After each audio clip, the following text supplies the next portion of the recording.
Om Swastiastu, halo semua. Jadi hari ini saya akan menjelaskan mengenai replikasi database.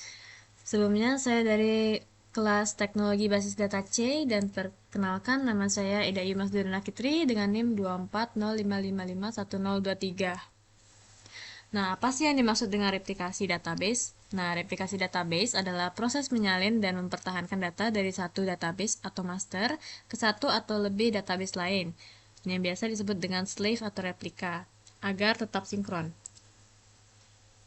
Nah, tujuan utamanya yaitu yang pertama meningkatkan ketersediaan dan keandalan data, yang kedua mengurangi beban baca pada server utama, dan yang ketiga menyediakan redundansi untuk keperluan backup dan pemulihan bencana. Oke, sebenarnya ada banyak jenis dari replikasi database, namun sekarang saya akan mencontohkan dua jenis saja, yaitu master to slave dan master to master. Dimana perbedaannya sebagai berikut, yaitu yang pertama nih, master dan slave itu apa sih? Nah, master to slave itu hanya satu server sebagai master yang menangani operasi penulisan atau write. Nah, sedangkan satu atau lebih server lainnya yang disebut dengan slave hanya akan menerima salinan data untuk operasi pembacaan saja. Nah, sedangkan master to master itu apa?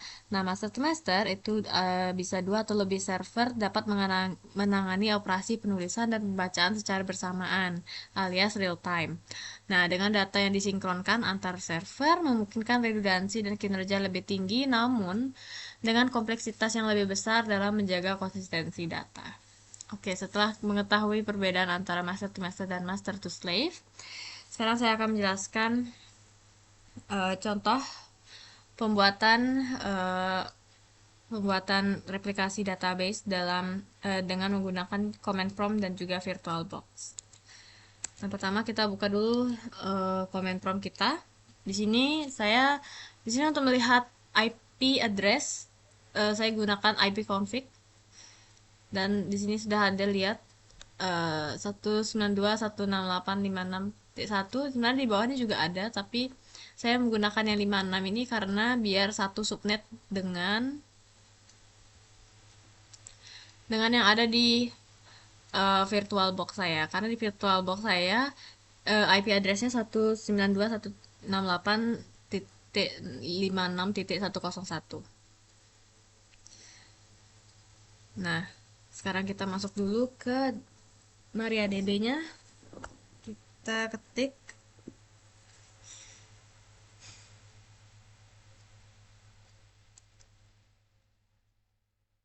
Ini kita ketik MySQL mini root min p. Saya langsung aja. Nah, MariaDB none. Di sini saya mau coba stop slave dulu, takutnya ada slave yang lupa saya stop.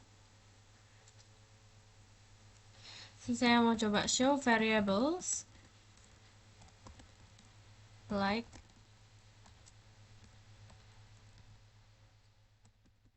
server ID. Nah, di sini server ID yang ada di laptop saya ini saya set sebagai satu, dan setnya itu ada di folder cari C terus SMPP dan MySQL terus cari binnya. Di sini ada my, kita buka. Di sini ada, kita bisa menambahkan query ini, yaitu MySQL d logbin MySQL bin server ID 1. Oke, kalau sudah Ctrl S untuk save, dan kemudian kita bisa X dan kita silang aja. Oke, untuk ngeceknya seperti ini, apakah sudah masuk apa belumnya, show variable like server ID, dan lakukan hal yang sama juga pada VirtualBox dengan masuk ke file directory, terus bisa ubah server ID-nya menjadi 2, dan kemudian untuk ngecek apakah sudah atau belumnya bisa menggunakan query yang sama, yaitu show variables like server ID ini. Dimana di sini hasilnya juga udah server ID sama dengan 2. Oke, sekarang kita langsung aja lanjut. Di sini saya mau create user. Jadi di sini create user, saya coba replicate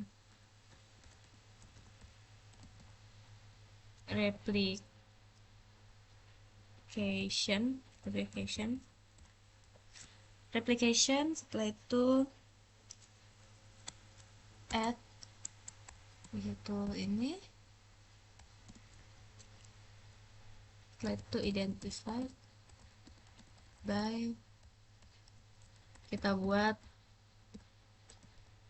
passwordnya replication.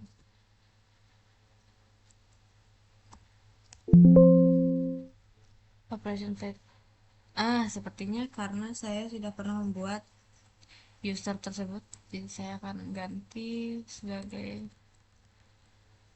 master 1 udah belum ya,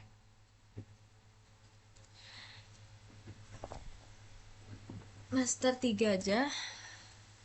Nah, sekarang di sini saya akan ganti passwordnya dengan master 3. Oke, very okay. Sekarang kita akan memberikan privilege kepada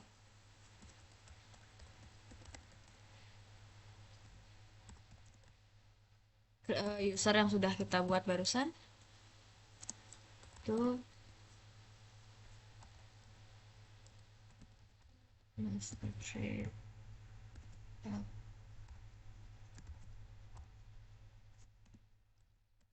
identified by master 3.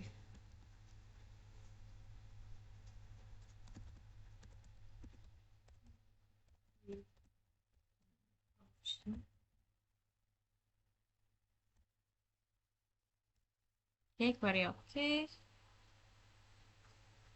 Sekarang kita coba flash tables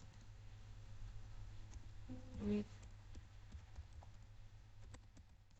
log. Jadi di sini kita akan buat semua tables itu dalam mode baca semua terlebih dahulu, kemudian kita bisa show master status. Di sini muncul ya, ada bin, positionnya juga. Sekarang kita coba unlock tables. Nah, sekarang kita balik ke VirtualBox-nya. Sini saya sudah masuk ke SQL. Enter dulu. Nah,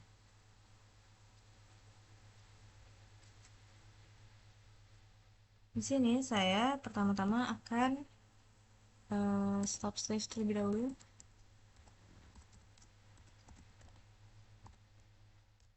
Untuk menghindari hal yang tidak diinginkan ya. Oke, sekarang kita change master to master host.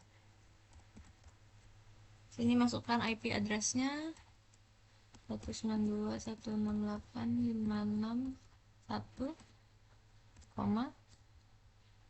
Kita cek lagi biar nggak salah, 561. Oke. Oke. Setelah itu kita masukkan master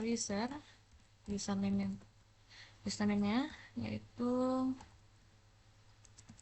master 3, kalau nggak salah ya master 3,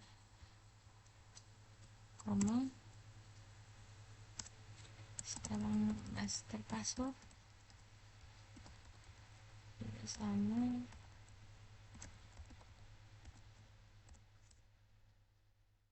Sekarang master port 3306. Setelah itu ada master log file, dia MySQL dan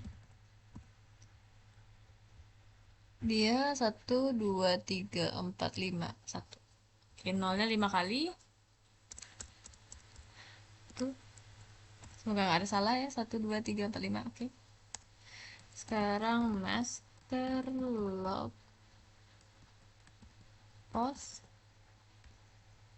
dia ke 568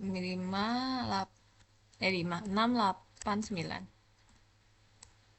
Sekarang master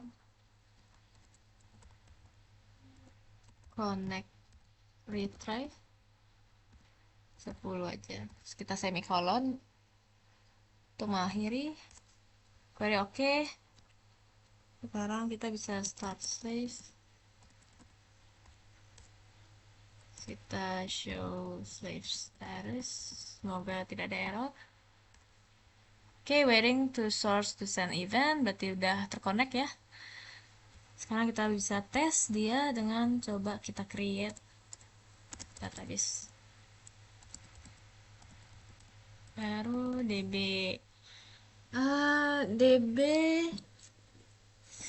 database kampus. DB kampus. Sekarang kita use DB kampus. Sekarang kita create table mahasiswa.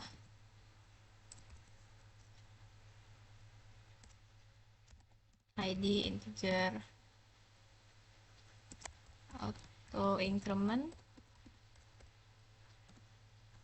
integer atau increment primary key. Ada nama. Saya sebagai varchar aja 50. Usia integer aja. Oke. Kolon kita tutup. Sekarang kita coba insert data. Insert into mahasiswa. Kita masukin nama dan usia aja.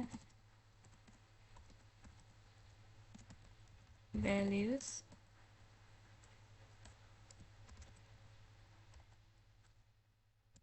Budi. Usianya 19. Setelah itu ada Zaskia. Usianya 18. Cukup. Nah, oke. Ini harusnya ini harusnya udah bisa di duplikat ya, harusnya udah muncul di sini. Kita coba aja. Kita use db campus.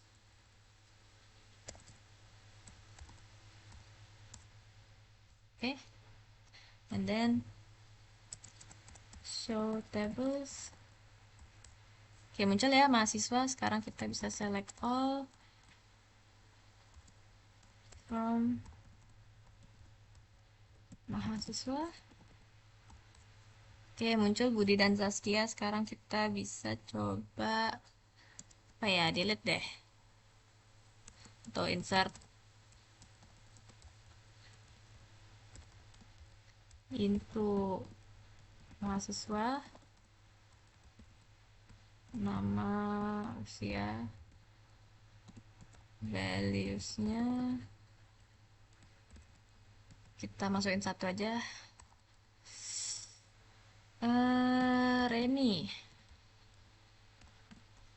Reni usia 19 juga. 2 data deh.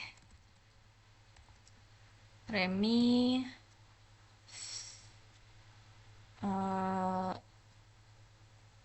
sama Poppy. Usianya Poppy 20. Oke. Ini udah kan? Oke. Sekarang kita enter. Nah, seharusnya kalau misalnya kita nih select all kan muncul 4 ya, tapi kalau di sini harusnya dia tidak muncul 4. Nah, kita select all from mahasiswa. Oke, masih tetap 2 ya. Jadi terbukti bahwa ini sebagai master dan yang di VirtualBox saya ini sebagai slave, sehingga walaupun terjadi perubahan pada slave, dia tidak akan mempengaruhi data pada master.